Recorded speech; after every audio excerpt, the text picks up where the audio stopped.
When you set it up in the leg extension, you've got a couple of adjustments. So you can set up how close or far away your back is, and you can also set up how much range you're going to do for your reps. So if you pull this pin further out, if you need the space for your legs, but what I encourage is as much space as much range as possible. So crank it all the way back so that we can encourage as much range through the quads as you can when you do any type of leg extension. For these sets, we're going to be doing 4 sets of 8 to 15.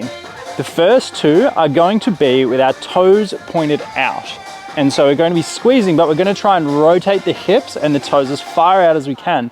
And when we come down, it'll get a nice stretch through the inside of the quad. And we're going to try and keep that stretch the whole time that we do it.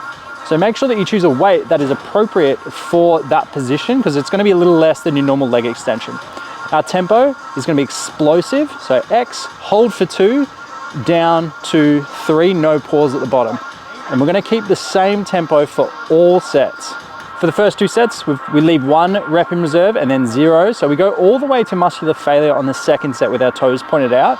And then on the third set, we're actually going to bring our feet a bit closer and point our toes all the way in. This can get a bit crampy in the hip flexors, so you may need to play with the adjustments a little bit, but we're going to point the toes until they touch each other, and then we're going to lift again, and this is going to get more of a stretch on the outside of the quads.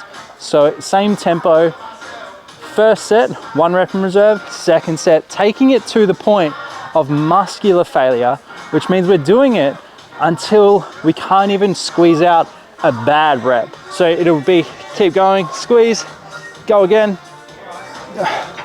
So 4 sets total. Reps in reserve is 1, 0, swap to inside pointing, reps in reserve, 1, then 0. Then you're done.